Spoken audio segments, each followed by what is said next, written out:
Good morning, everyone. This is Don Pren with Insmark. Today, you're going to hear from Simon Singer and his membership organization, the Center for Tax Strategies and Resources, or the Center for short. The Center is designed to help any type of financial advisor increase their firm's revenues by using specialized tax strategies as well as alliances with other like-minded financial professionals. Most of you on this webinar have met or heard Simon in the past, so I will just give you a brief introduction about him. I've personally known Simon for 35 years. I don't know anyone who is a more effective communicator of how to use different planning techniques to reduce taxes and improve financial results. Simon has been one of the top producing brokers in the life insurance industry for decades, including qualifying as a life member of Top of the Table and the Forum 400, the two most prestigious organizations in our industry. He was also on the board of directors of the Forum 400, as well as the Forum's president and CEO. Simon has also been a frequent keynote speaker at Insmark symposium conventions in Las Vegas over the years, including our most recent symposium last March. So we're always interested in what he has to share with us. Simon, welcome. Thank you, Don. I appreciate the kind words, and you know how much I appreciate our relationship with Insmark, a system that I feel is far away the best system for illustrating permanent life insurance that there is in this industry, and one that we use literally with every case that we do. And while I appreciate the introduction, today we're going to have a very special speaker, and I would suggest that all of you just hold still and listen, because it might very well change your career. Thanks again, Don. Well, we're going to have some fun today, because as opposed to talking about strategies, which we normally do, we're going to talk about how to generate new business. I know one of the issues that I've always had, and most everybody in our industry has, is where is my next engagement coming from? And before you can get an engagement, you got to have a prospect. And before you get a prospect, you've got to have some kind of a methodology, some kind of a system. Well, today our guest is a gentleman by the name of Knevel. And Kevin is the leading authority on social media marketing, specifically with LinkedIn, but the process really works depending no matter what the methodology is. But when I first heard Kevin speak about 2 years ago at a Forum 400 meeting, I sat there with my mouth open, thinking to myself, "Oh my goodness, I didn't know you could do that. I didn't know you could do that. I didn't know you could do that." I literally sat there for over an hour, just shaking my head like this, thinking, how could I not have even known this kind of stuff existed? Kevin is, out of over 280,000 speakers worldwide, he is the #1 requested speaker that there is in the world. And he's got almost 2,000 handwritten notes of endorsement. It's really kind of crazy. And when you go to his website, I think you'll be incredibly impressed. But we are very, very, very fortunate to have him with us today. And so, Kevin, why don't you say hello to everybody? Hey, Simon, thanks for your kind words. You said that exactly the way I wrote it. I understand. I understand. That's a good thing. At my age, I'm losing my memory, but I can remember introductions. Yeah, it just passes from Brad to you to me. So that's good. So thank you for your very kind words. It's wonderful to be here. I can't believe that it's been almost 2 years since our paths crossed at that conference. I think it was in San Antonio, Texas was where that was at. But boy, oh boy, it's a blessing to be on your show, and we're going to have a great time and share a lot of good information with your folks. Well, and this is a prelude to the fact that you're going to be showing up and presenting at our next Academy meeting, which is the beginning of December. And you're going to give us even more time there. I think you're going to be doing a presentation as well as a breakout. And we'll probably have some webinars with you afterwards as well, because the prospecting in the financial service businesses is also plain and also similar. So let me start out by asking you've been around various sales industries now, I'm guessing for decades. How long have you been in sales? And then how long did it take you to get into what we're going to talk about today, which is marketing? Yeah, I was born and raised in New Jersey, where they eat their young. And what I did years ago was I was actually a piano player in the New York City area. in the early 90s, when I started having mouths to feed, I realized I needed to change professions. And the only thing I could find was 100% commission sales. And to be quite frank, nothing could have been more outside of my comfort zone, but you do what you have to do. So in around 1994, I got into sales, scared out of my mind, had no idea what I was doing, and had some good mentors. And I learned that long-term success in sales doesn't necessarily come down to product knowledge. Obviously, you have to know your product and how you can deliver value to people, but it really comes down to your ability to sincerely connect with people. So I never really studied traditional sales materials. I said, why don't I get How to Win Friends and Influence People and study emotional intelligence and people skills, human nature. And I went in a relatively short amount of time, and not too many years, I went from never having sold a thing in my life to being the top salesperson for 4 different companies in 4 different industries, including being the top salesperson in the world for an international consulting company with 350 salespeople in 15 countries. And then in 2003, LinkedIn launched. I'm not a computer geek. I've never been a computer geek. I never will be a computer geek, but I got an invitation to get on LinkedIn 60 days after it launched. And it launched on Cinco de Mayo 2003. So in July of 2003, I got on LinkedIn and I saw it for what it was. I saw that it was actually a Rolodex. But because I had already developed somewhat of a black belt in sales, networking, referrals, I knew what to do with a Rolodex. So when I got LinkedIn, I started using it. I thought this is going to be a great sales tool, and it was. But then pretty quickly, people started asking me about, can you teach us how to use this thing and how to sell more effectively without being slick and salesy? And at first I said, no. I said, I don't know anything about training. I'm not a coach. Then they started throwing money at me, and I said, oh, I guess I'm a trainer and a coach. And then a couple of years after that, I left my job, and for about 11, 12 years now, I've been kindly asked, other than the coronavirus, I've been kindly asked to speak in about 1 city per week all around the world.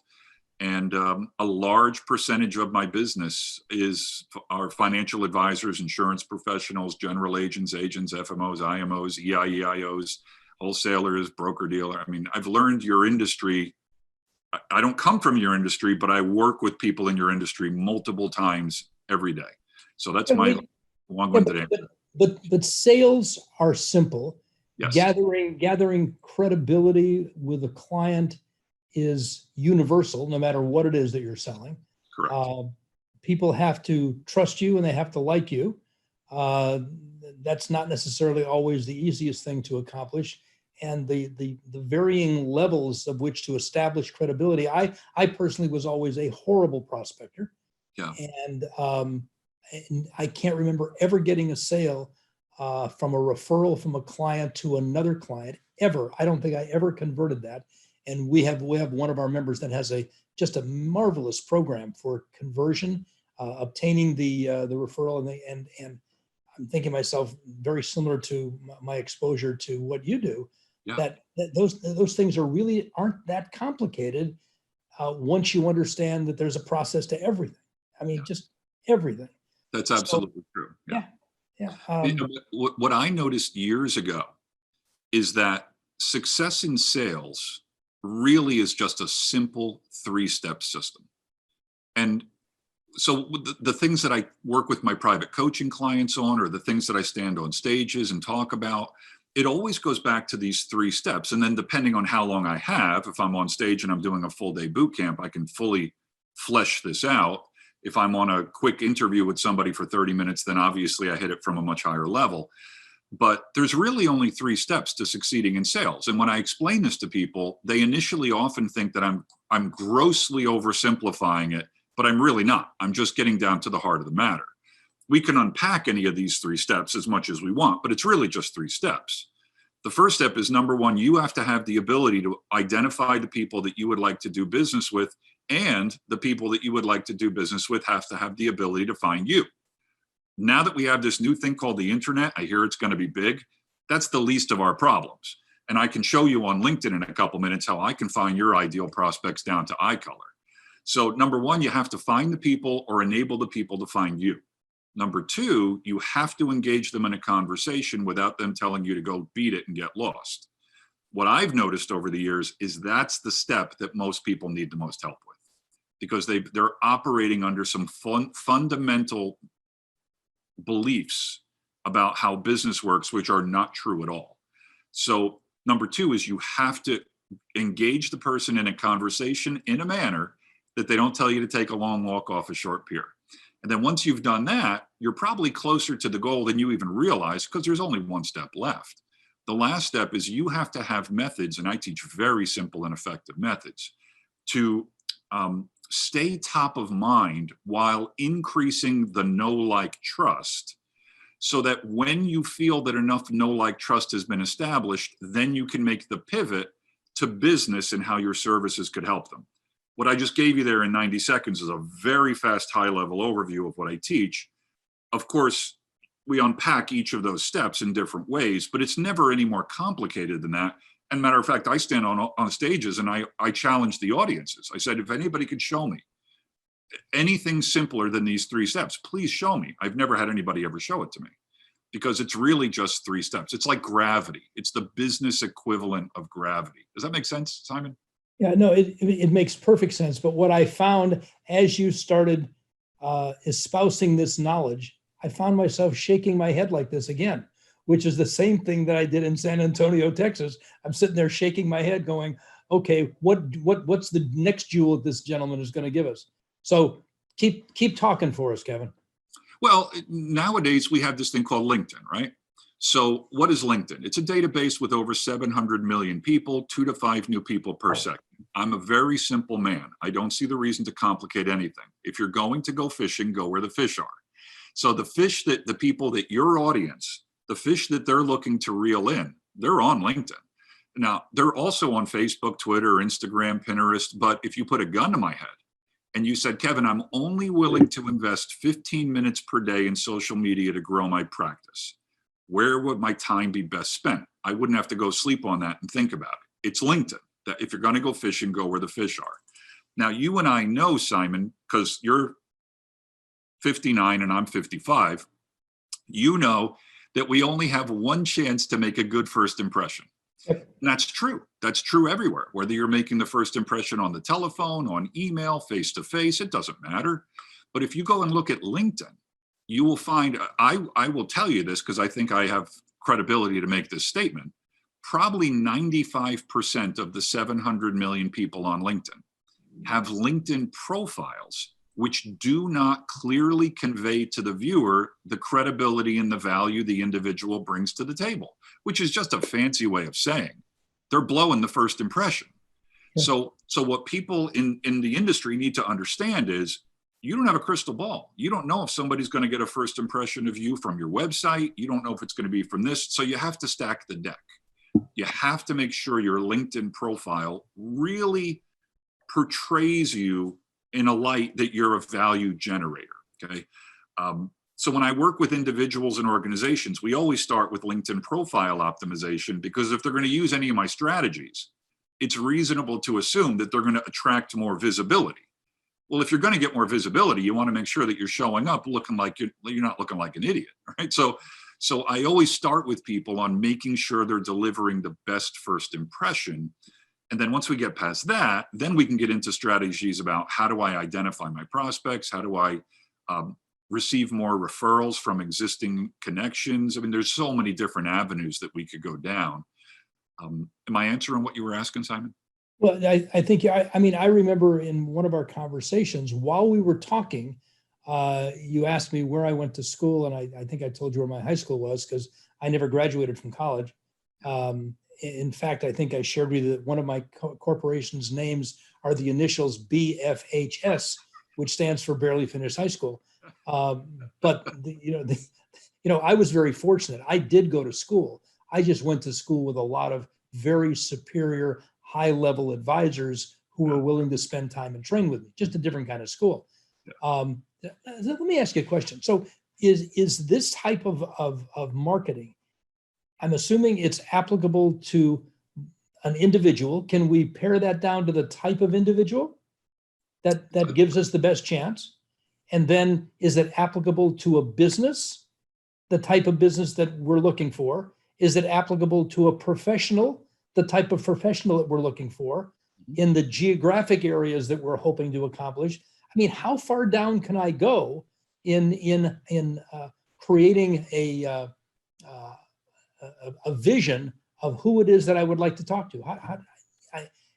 I'm guessing that you're going to say yes to all those, but I have no idea how. Well, the more clarity that somebody has around what kind of people they're looking for, then the easier it is to find them.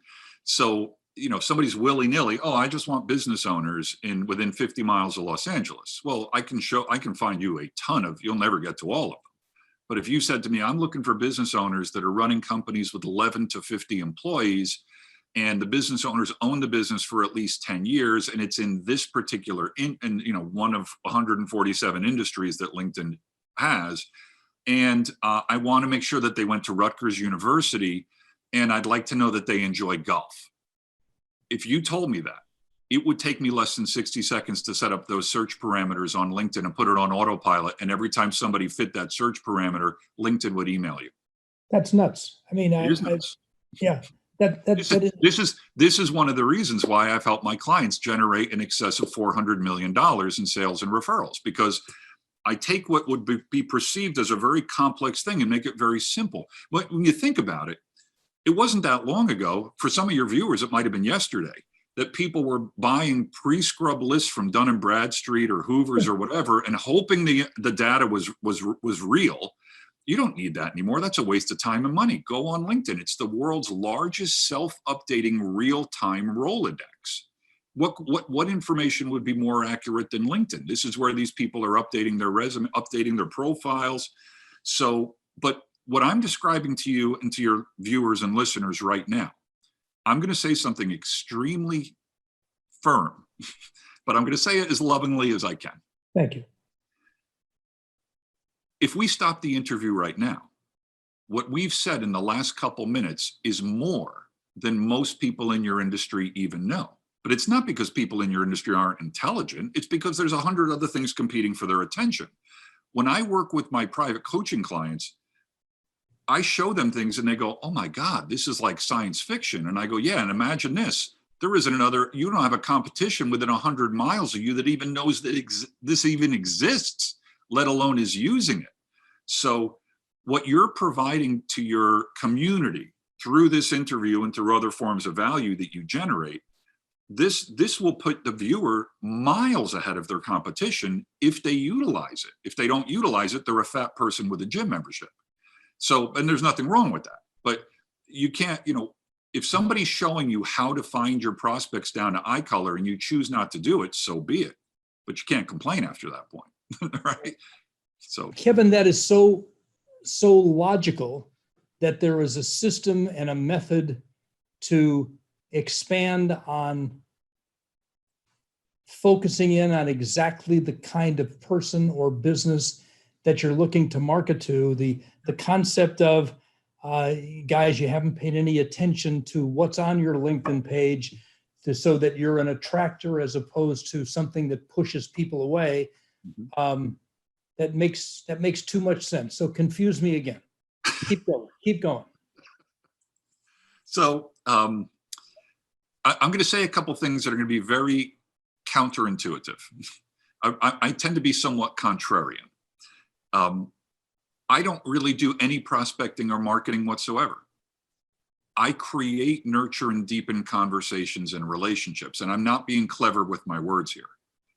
If you said to me, Kevin, I hear you're a marketing expert, and people call me that, and they mean well. I mean, they're complimentary, but I don't really consider myself a marketing expert. What I'm an expert in is creating sincere and authentic relationships.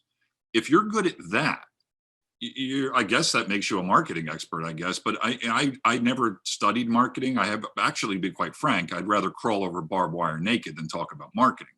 So what I found when working with lots of financial people is that most people get into the industry because it's something they have an interest in and they want to help people. But they didn't necessarily sign up to become a financial advisor or a CPA or something like that, or a tax attorney, because they wanted to do marketing. They hung up a shingle and then they realized, holy crap, I got to get clients. And then because they don't know a lot about client acquisition, they go through a line of credible people that can help them, and then shysters. And in your industry, there's a lot of people that come and go that have got the flavor of the month. Let's try this, let's try that. But in reality, none of that's necessary, because most of these financial people tell me, Kevin, if I could just talk to people about money all day long, that would be heaven. But now I got to go find these people. I got to go get them to, come to my office and meet with me. And I say, why are you making this so difficult? Let's throw marketing out the window. Why don't we just find people and start a conversation with them, a sincere and authentic conversation? It's better if it's based on mutual interest, which is very easy to find on LinkedIn. I'll show you in a couple seconds. But why don't we just find the people that we would like? Why don't we reverse marketing? Instead of just throwing mud on the wall and saying, I hope something sticks because I got a mortgage to pay, why don't we say, why don't I clarify the kind of person I'm looking for? Why don't I go find them, which is easy, and then instead of hitting them with a thinly veiled or not so thinly veiled sales pitch, why don't I open a conversation just like a normal human being? Why don't I skip all the salesy BS and just talk like a normal person?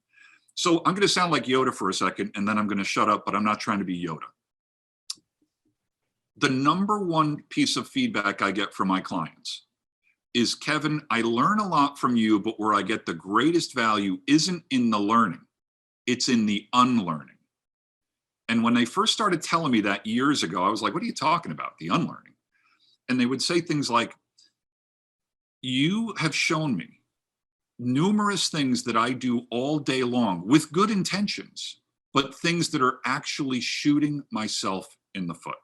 You have shown me that a lot of the things that I do to try to attract clients actually repels clients.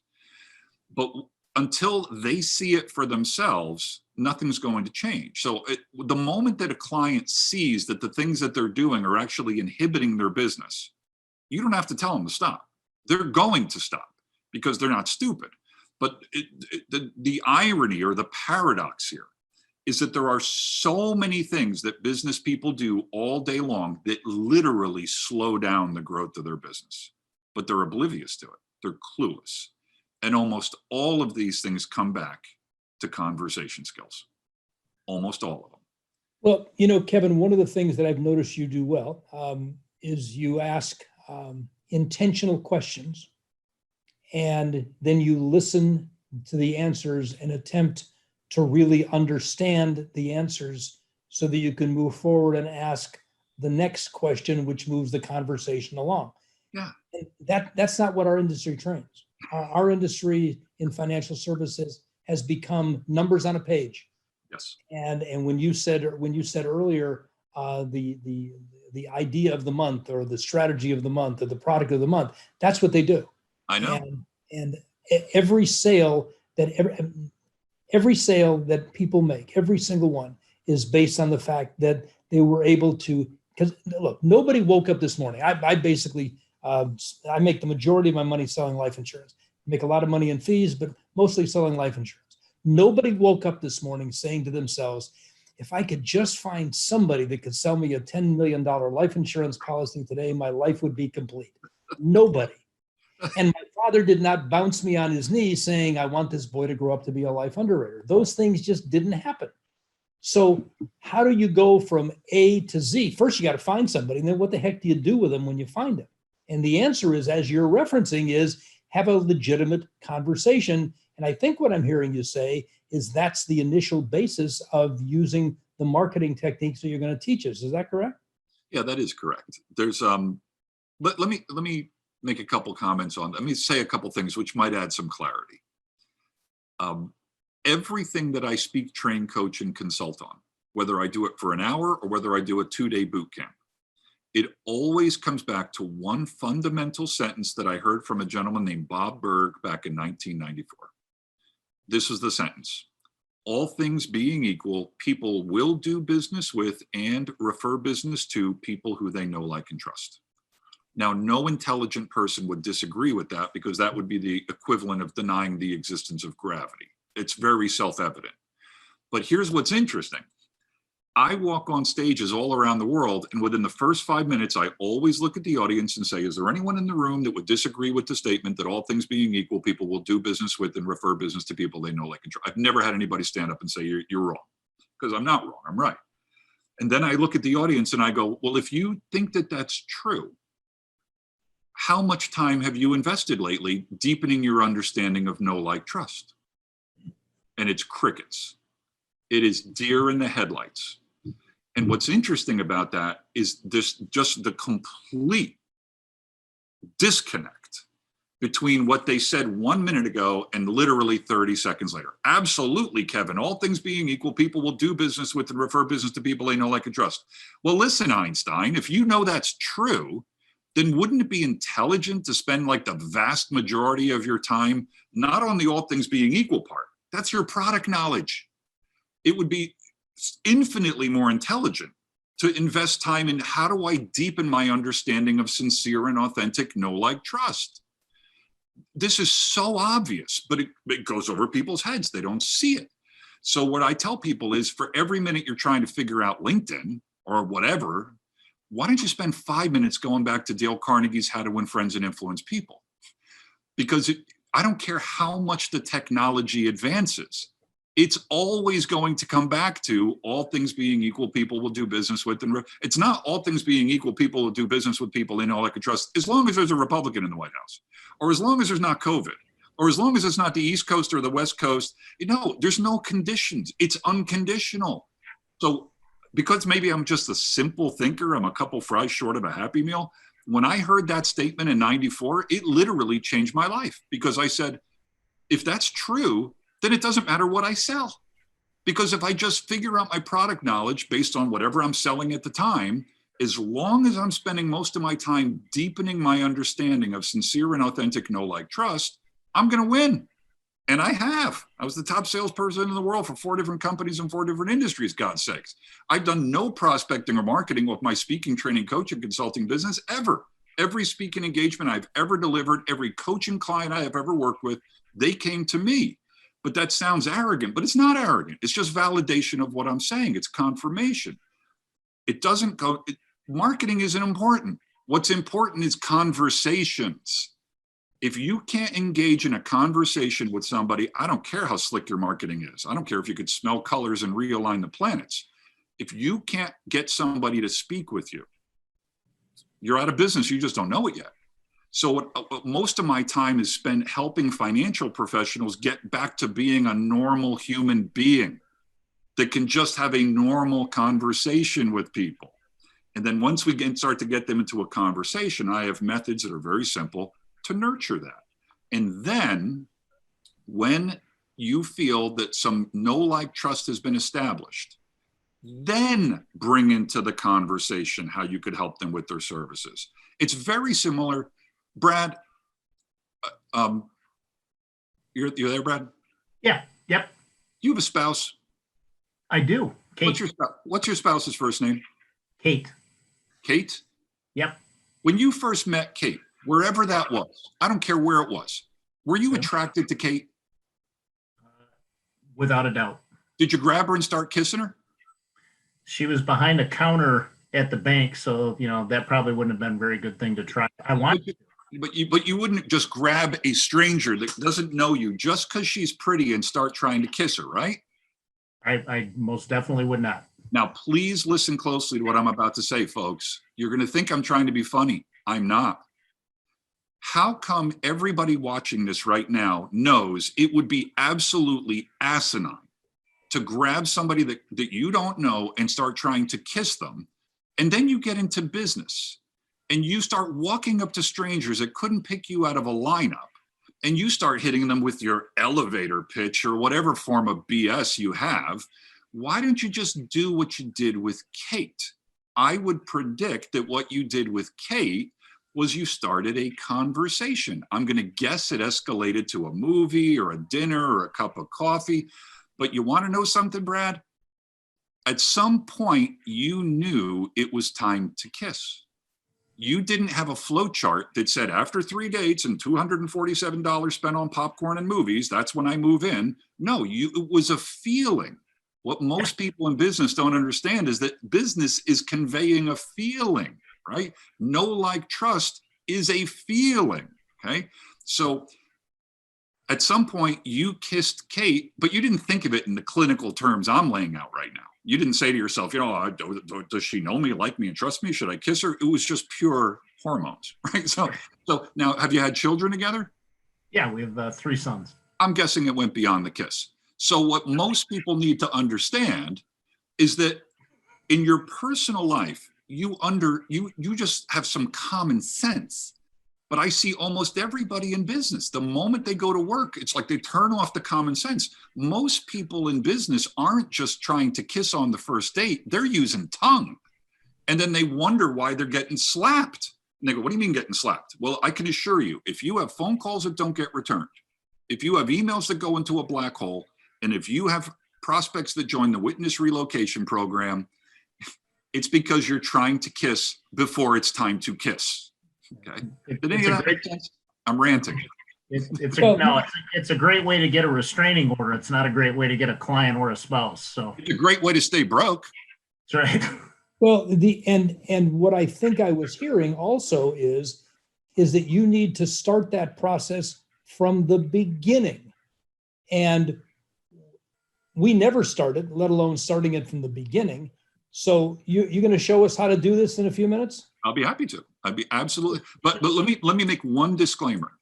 Yeah. I am eminently qualified to say that I'm aware that different people have different sales styles. There's nothing wrong with that. Okay. Different people go about sales different ways. So I always tell my audiences, look at me like a supermarket. I'm going to say certain things that just aren't going to resonate with you. Put that back on the shelf. That's for somebody else. But I'm going to say other things you're going to like. Take that off. That's yours. But I don't care what your sales style is. It's still going to come back to those 3 steps. You're going to have to find the people or enable them to find you. You're going to have to get them into a conversation without them telling you to take a long walk off a short pier. And you're going to have to build some know, like, trust before they open their wallet. I don't care what your sales style is. You're still going to do those 3 steps, and there's no denying that.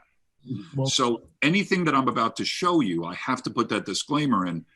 Don't look at me so much as a guy with strategies. Look at me as a guy that keeps pointing to principles. The principle is that people will do business with and refer business to people they know, like, and trust. Most people understand that intellectually, but they don't understand it experientially. A 600-pound person could have a PhD in nutrition and health. That's intellectual understanding. I'm not putting down fat people. I'm just using gross examples to prove my point. There's a world of difference between intellectual understanding and experiential understanding. But if you'd like, Simon, I would be happy to pull up my screen and walk you through a simple process, how I will make this go from philosophical to practical.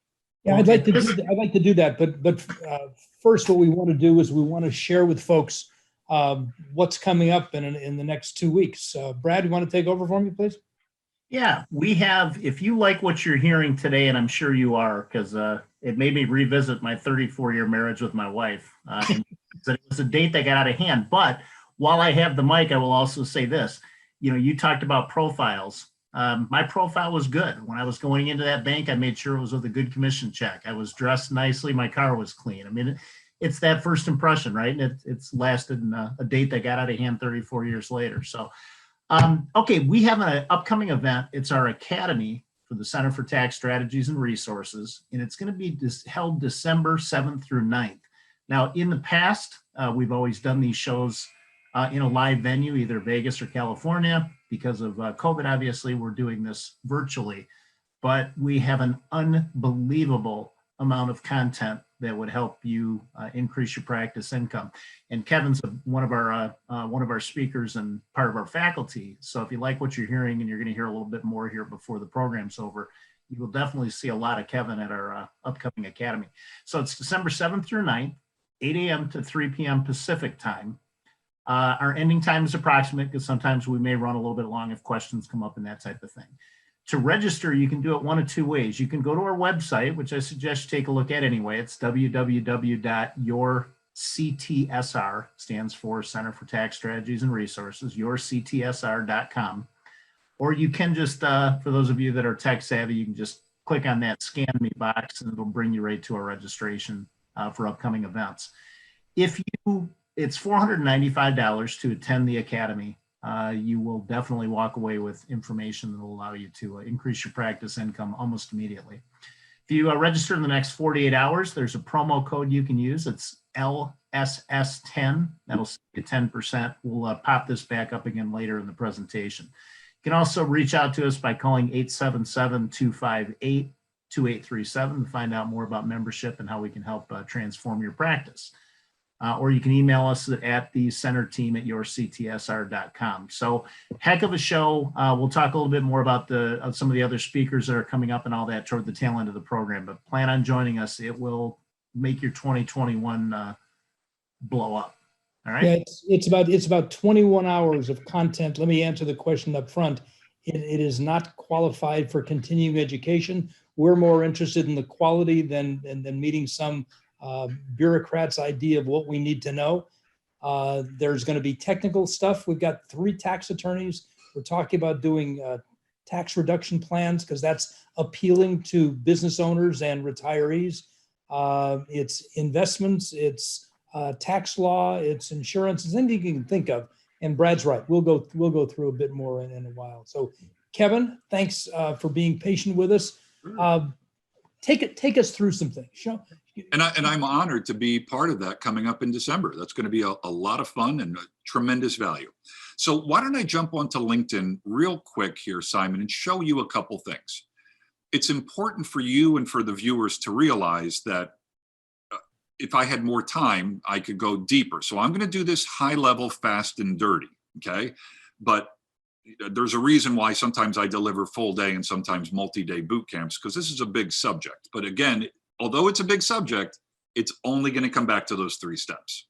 So I'm going to try and share my screen here. And let's make sure that we don't lose anybody. And hopefully you can still see. So tell me here, Simon, momentarily, can you see my LinkedIn page? I can. Yay, we didn't crash the system. That's wonderful. Okay, so LinkedIn's a database. I'm going to take maybe a minute or 2 and talk about profile optimization. I could easily go for 2 hours on this, but I want to, in a minute, go find you some prospects and show you how you could actually open up conversations with these people without getting the door slammed in your face. But I'll show you real quickly a couple of my private coaching clients, just to show you that there's different variations. I don't think there's one right way and one wrong way to have a LinkedIn profile. I think there's the right way that feels right for you. So Ludo's a financial advisor outside of San Francisco. He's got a nice headshot. I guess he likes mountains. He's got his company logo here. I think that's just fine. If I show you Barry's one of my coaching clients in Los Angeles. And when he came to me, he was very big on branding. And he told me his tagline was searching for financial freedom is like trekking through the jungle. And I said, Barry, that's a pretty good tagline. I'm not a branding expert, but I got some common sense. I like that tagline. I said, why don't we put that on your LinkedIn profile? And then why don't we put a picture of a jungle behind it to drive home the jungle point? And then I said, why don't we make it so simple for the viewer to communicate with you without having to dig through your LinkedIn profile? Let's put your logo. Let's put your phone number. Let's put your email address. We'll make it ridiculously simple for them. So that's what we did there. If we go back to Ludo for a second, if you have any letters after your name, of course, put them up there. But right here, this is called a headline. And what most people on LinkedIn do regarding their headline is very ineffective. What most people do, if you look over here to the right, you'll see that what most people do is they put their job title and they put the company that they work for. Because LinkedIn kind of tells you to do that, but it's very ineffective. So it's going to sound like I'm going to go down a rabbit hole for a second, but it's not a rabbit hole. It's totally relevant to what I'm saying right now. One of the most ineffective questions you can ask another human being is, what do you do for a living? Not an intelligent question, because it's not a conversation starter. A far more intelligent question is, hey, tell me how what you do for a living delivers value to people. Now you're allowing the other person to talk about their favorite subject, which is themselves, and you're allowing them to demonstrate how they actually help people. So when Ludo came to me, this said financial advisor. And I said, yeah, I get it. You're a financial advisor, but you're selling yourself short, man. You're throwing yourself in with a bunch of crappy financial advisors. I said, Ludo, I'm going to give you a little tip right now, which is going to sound minor. But if you follow this, there is a huge ripple effect. I said, Ludo, you need to look at social media like it's a cocktail party. He said, what do you mean? I said, well, let's look at these people over here on the right. I don't know these people, but let's look at them. I said, if I walked up to this guy, Todd, at a cocktail party, and I said, hey, Todd, tell me how what you do for a living delivers value to people, he wouldn't answer me with senior investment analyst at Ensemble, because he would sound like a robot. If I said, hey, Bradley, tell me how what you do for a living really helps people in their lives, he wouldn't say certified financial educator, registered sign with, heart. So most people's LinkedIn profiles look like very cold, sterile resumes. These are the same people, by the way, who tell me they understand the statement that all things being equal, people will do business with and refer business to people they know, like, and trust. Then I ask them, if you think that's true, then why does your LinkedIn profile look like a cold, sterile resume? You think a cold, sterile resume leads to know, like, trust? Are you out of your mind? So I said, Ludo, I know you're a financial advisor, but why don't we convey to the viewer in a short statement how maybe you could help them or somebody they care about? So what we came up with was simplifying complex financial lives for high net worth families and successful executives. That's infinitely more clear than financial advisor. Let me show you one of my current coaching clients. This guy's knocking it out of the park. He's down in Florida. This is Robert. When you look at Robert's headline, read this. I help small business owners and high net worth individuals prepare to retire in the 0% tax bracket, providing the tools and education to make their dreams reality. I mean, he's not a lumberjack. You are getting what this guy does for a living. He's not giving you a stupid, boring job title. So there's multiple things we can do in a LinkedIn profile also to make you more human.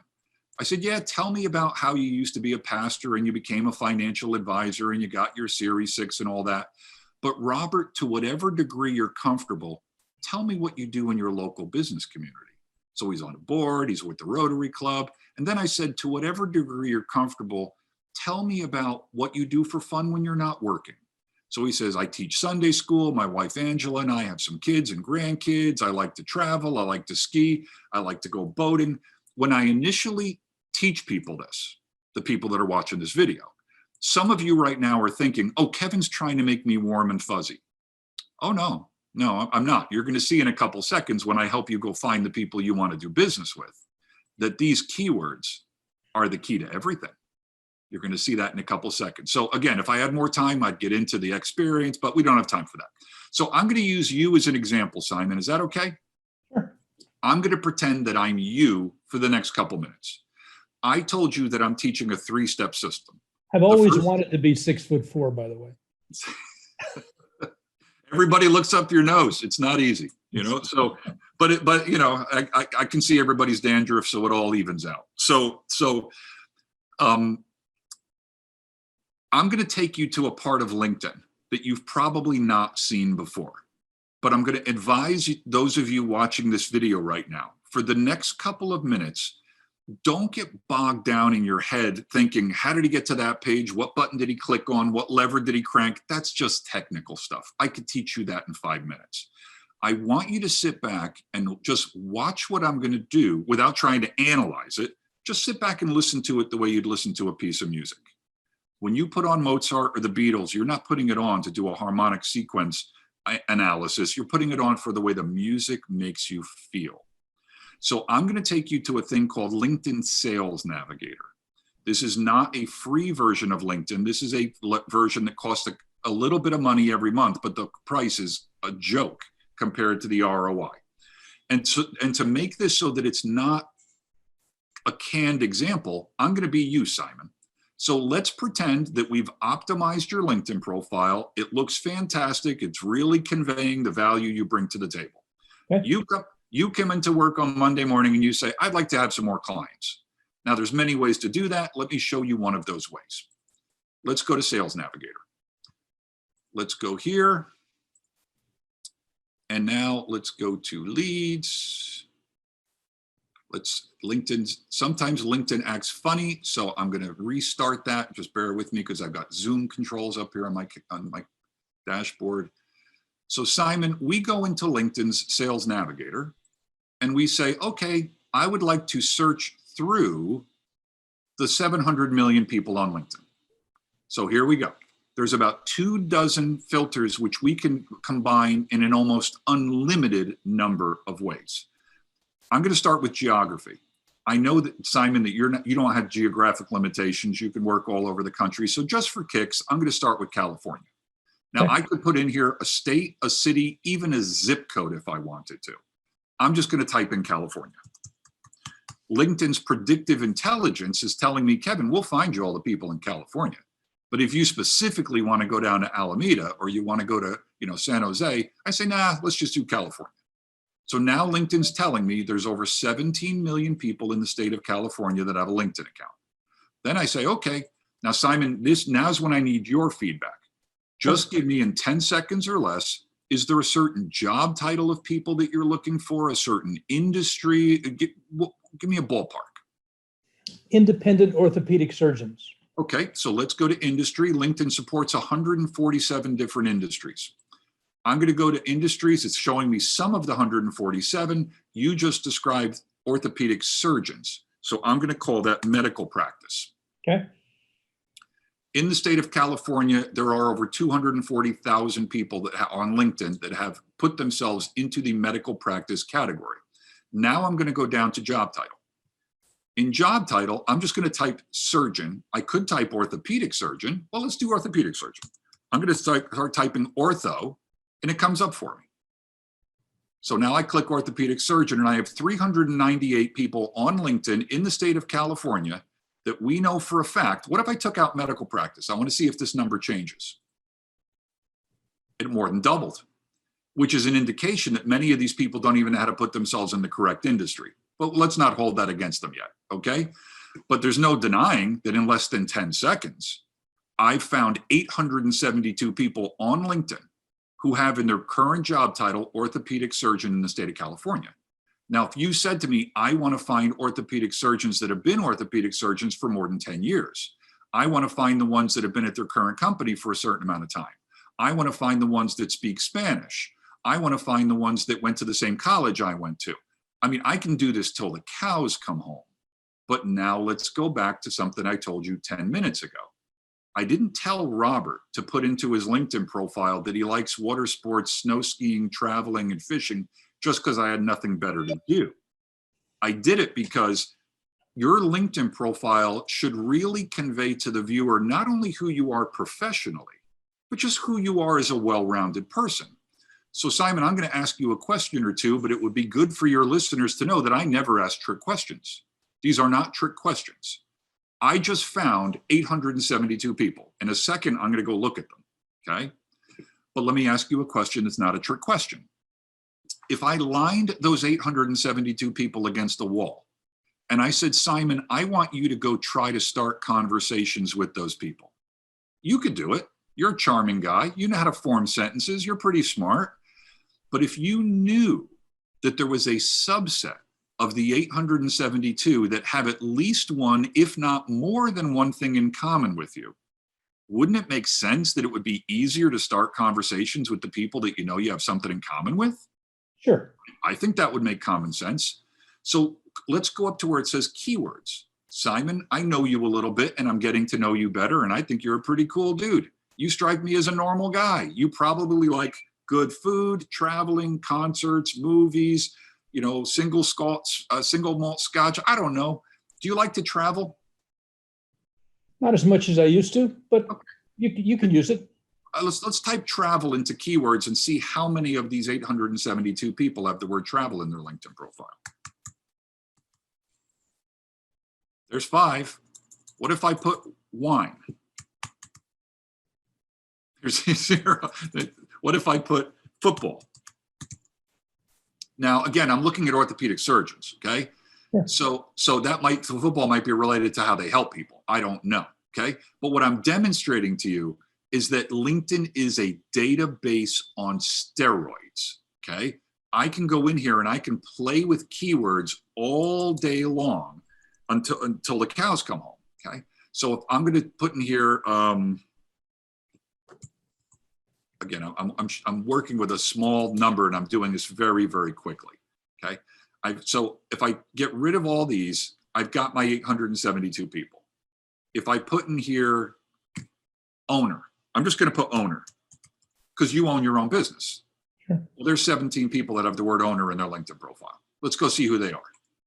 I hit search and now it's going to pull up every one of those people. It's not only going to pull them up, it's going to show me who's changing jobs. You and I know that's a triggering event. It's going to show me who's being mentioned in the news, who went to the same college I went to.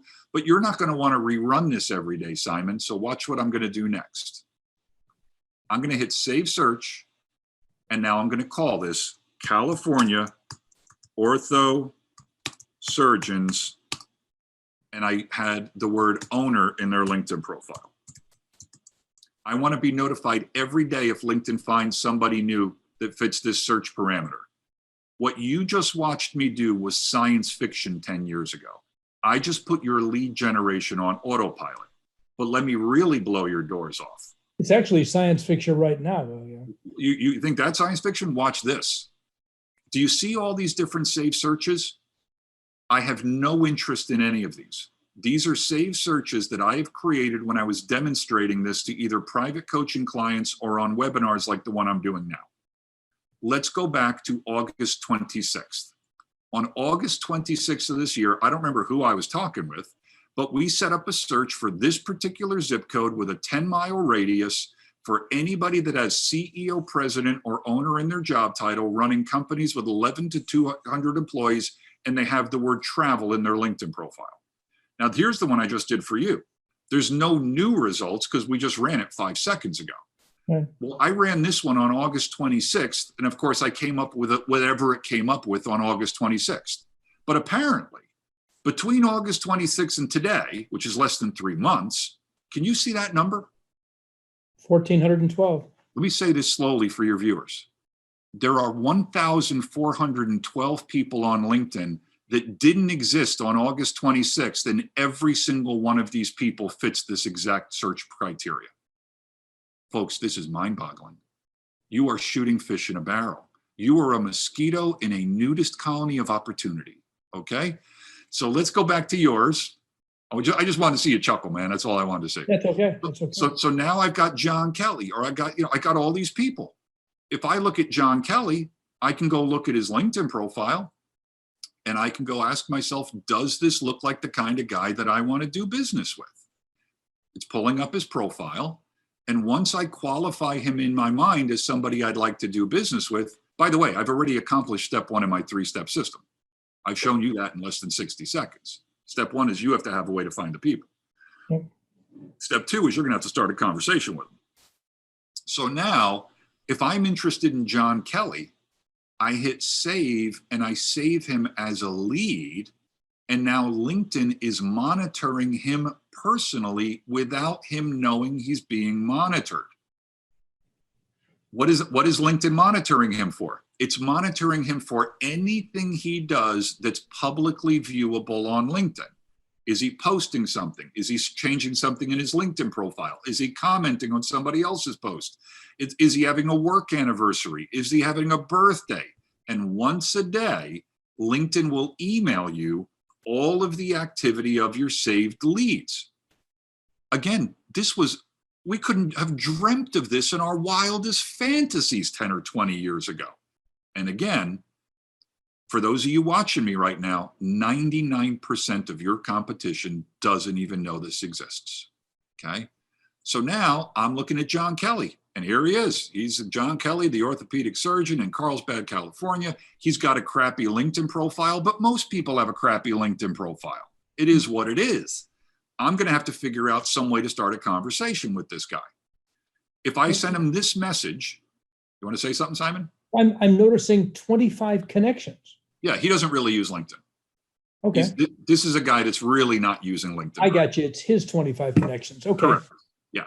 And again, I'm doing this extremely fast and dirty. Okay. So, when I do this, let me see. Let me go to somebody that looks just a little bit quicker. Okay. And I'm just doing it because I want the viewers to really get the full impact of the demonstration. Let's use this guy instead.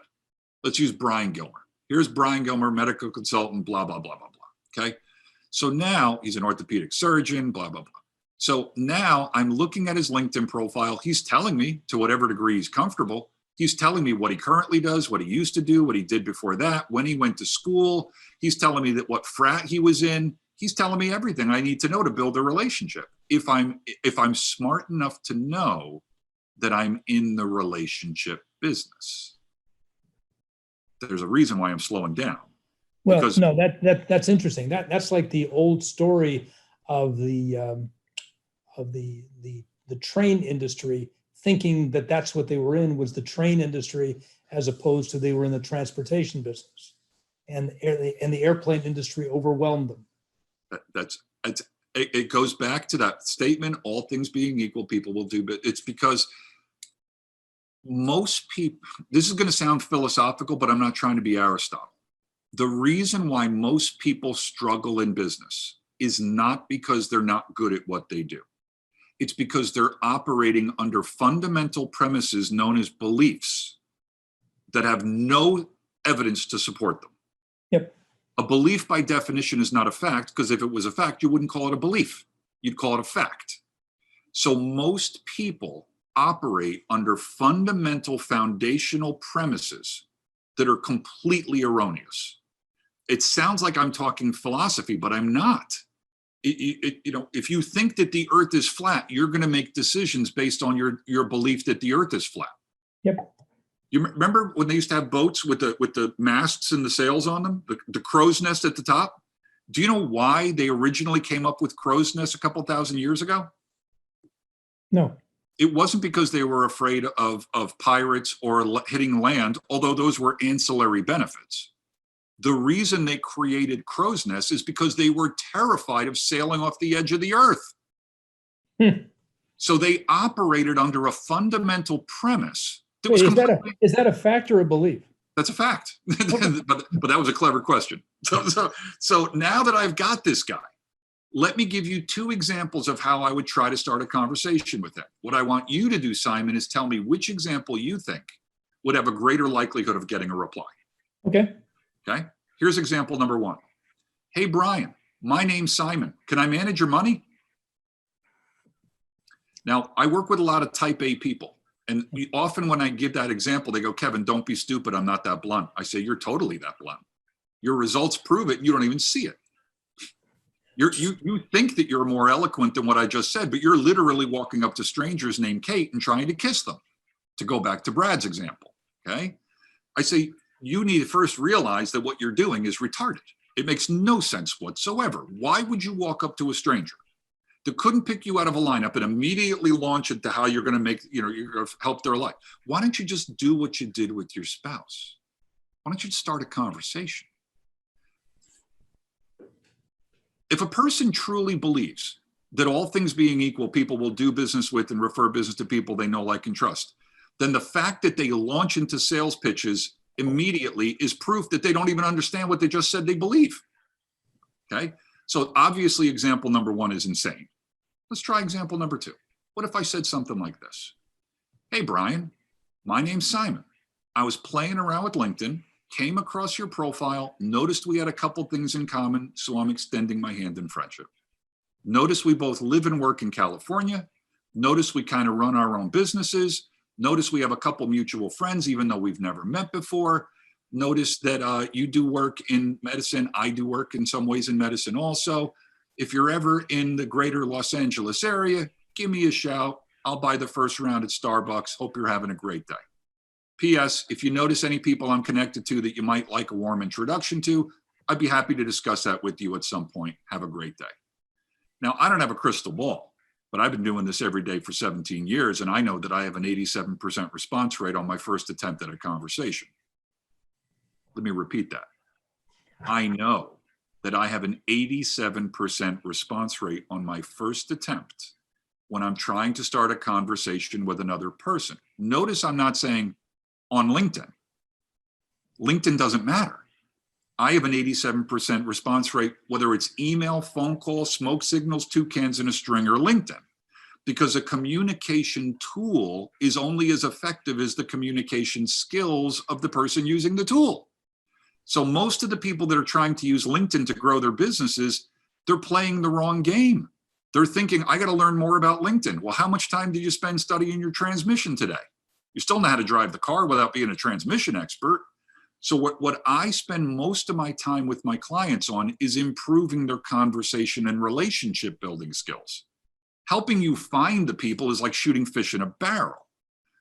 The key, where the rubber meets the road, is how can you create sincere and authentic know, like, trust, what I call the KLT factor. How can you create that as fast as you can? And it's not difficult, but you have to unlearn. See, most people don't realize how bad their commission breath really stinks. They have no clue. They wonder why they meet people and they never see them again. Yep. You ever meet somebody whose breath is so bad, like it could make metal bend? Yes. Yeah, but those people, I doubt they wake up in the morning and say to themselves, how rancid could I get my breath today? They're just operating under a fundamental misunderstanding of oral hygiene. Once you educate them that there's new inventions called toothbrushes and floss and mouthwash, all of a sudden, all the people that used to go running when they saw you coming down the hall no longer run. Well, it's no different with conversation skills. Once we realize, holy crap, there's so many things that I say and do during the day that are thinly veiled and not so thinly veiled sales pitches. I mean, the first thing I ask my clients is, do you like it when people you don't know hit you with sales pitches? And they go, no. And I said, then why the hell do you do it all day long to other people? When I say that to them, it's like the clouds have parted and Jesus has come down. They've never had the thought, all the things that I hate other people doing to me, maybe I shouldn't do them to other people. It's insane. Why would it be? Well, Kevin, it's different in business. No, it's not. Telling me it's different in business than it is in your personal life is like telling me that the gravity in your home works different than the gravity in your office. You're going to have a hard time selling me on that. So the irony, and then I'll shut up because I'm on a rant. The irony is the fastest way to get anywhere is to slow down. I'm not talking geography like in a car. Yep. But the fastest way to build know, like, trust isn't by accelerating. It's by slowing down and having a normal conversation. Once we have start a conversation, then I have methods where I can stay top of mind with this guy without ever being salesy. And it will only deepen the know, like, trust. And then when I feel that I've established at least a slight bit of know, like, trust, we don't have to be soulmates and go skipping through fields of daisies together. But once I know that we've got a little bit of know, like, trust going, it's going to be so easy for me to make the pivot from non-business to business without it ever being awkward. Because I have simple methods and templates that I teach my clients. It's very simple. It's conversation skills. So I've thrown a tremendous amount at you and your viewers, Simon. Any of this resonating or making any sense? That's why we got you here. I've still found myself shaking my head like this the whole time. That's really terrific. I really appreciate you being willing to take your time to share with probably a couple of hundred people that we don't know from Adam. But it gives an example of the type of value and the type of resources they have at the center. Brad, why don't you share a little bit more if you would? Yeah, there was actually, I will tell you a little bit more about our upcoming event here, but also, Kevin, I just have to compliment you. We do a lot of these educational webinars for members and also for guests. And usually there's a huge list of questions. Well, most of the questions were checked off while you were going through. So obviously you've had the same questions asked you before. Your order of presentation was perfect because all the time I pulled the questions up, there was only a couple, three that we'll have to send some electronic communications to. So well done going through the detail. Okay, so again, if you just got excited about what you heard from Kevin, and if you didn't, it's probably because you weren't listening. It's the key to what many of us feel is the toughest part of our business, and that's getting enough in front of enough of the right kind of people under favorable conditions. So I learned a lot, and I will admit, when I was off camera, I was checking my profile, and pretty bad. So I can help you with that. I'm going to need some help on it. It was awful.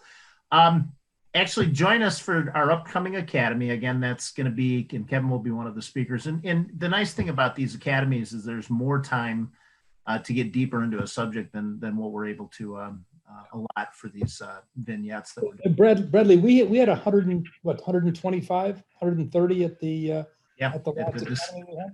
Yep, the last academy. I guess the reason is that forget the COVID. The reality is we save people $2,000-3,000 in being able to sit in their office or their home and get the same educational level. You don't get to shake hands, but other than that, everything is better. You have an emergency in your house, or you have to go to the bathroom. The world doesn't see you do that, like with me.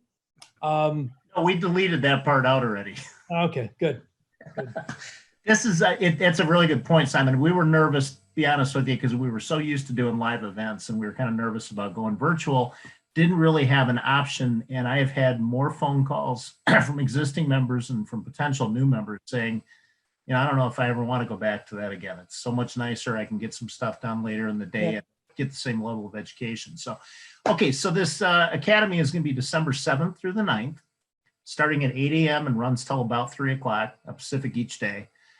There's something else that we're going to have, and we'll announce a little bit more detail as we go forward. But we also have these breakout sessions that will be the following week. And those are real one-on-one sessions with some of the speakers our members are attending, are able to attend that. So that's going to be a really, really valuable part of the program this year. So to register, you can go to our website, www.yourctsr.com, or if you feel compelled, you can type in Center for Tax Strategies and Resources, and that'll pop up. There is a tab called the Upcoming Events tab. Click on that.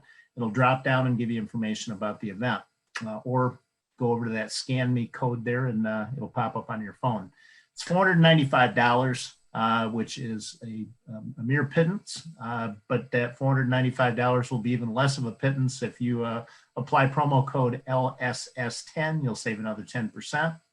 More information, please feel free to give us a ring at 877-258-2837, or you can email us at the center team at yourctsr.com. So with that, we have just to give you an idea of some of the folks that are going to be at the upcoming event. We've got, Simon mentioned 3 tax attorneys.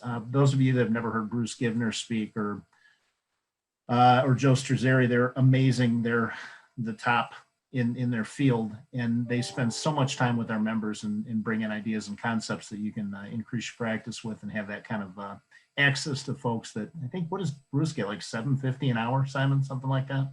Yeah, they're both Joe and Bruce are between $750 and $800 an hour, and we get their attention. It's kind of probably because they know, like, and trust me, or you, or and soon to be Kevin.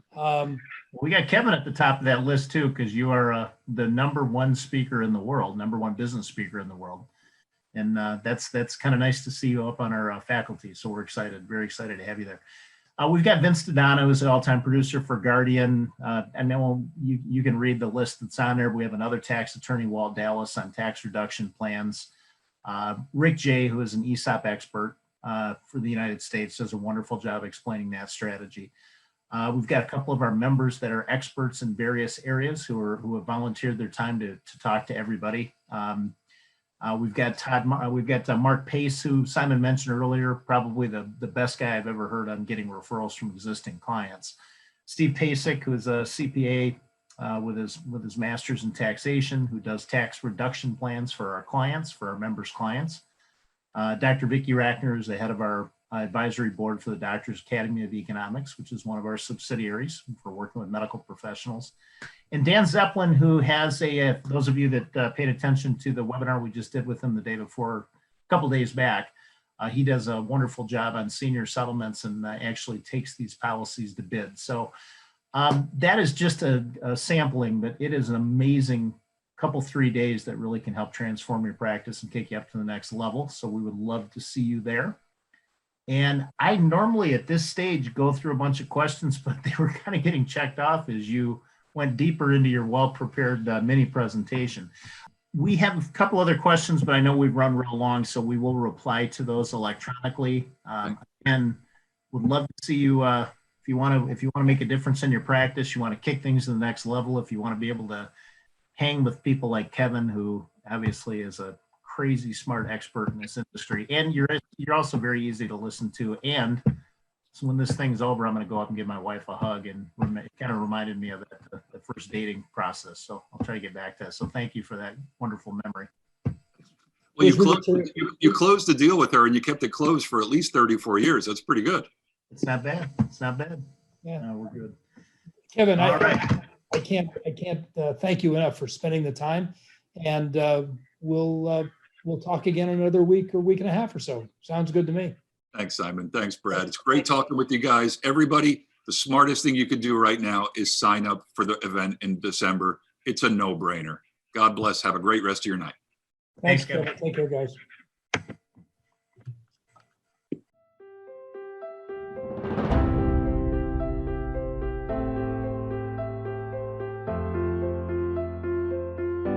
One of the reasons that attracted me to the center was Simon Singer and his ability to focus on the language that we use in our relationships with our clients.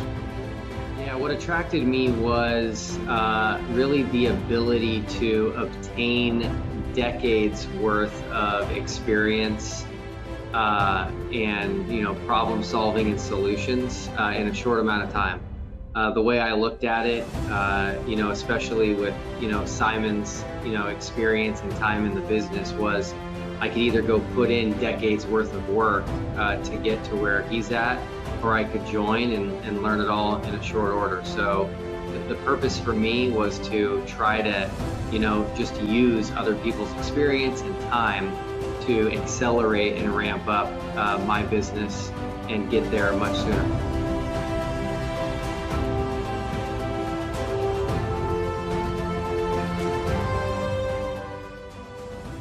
Yes, Simon had sent an invite and we did the webinar. I was kind of still, been membership about maybe 3 months with the center, and pretty eye-opening. It's a nice strategy where to take qualified money and put it in a IUL product, and kind of unique strategy. Come in the second year, make another deposit from the IRA, and then immediately use the interest rate arbitrage to take the loan out and pay the tax from the first year. And pretty nice, and still kind of amazed on how they can manipulate the policy, the Superior that they use, i.e. the wife, to make that happen.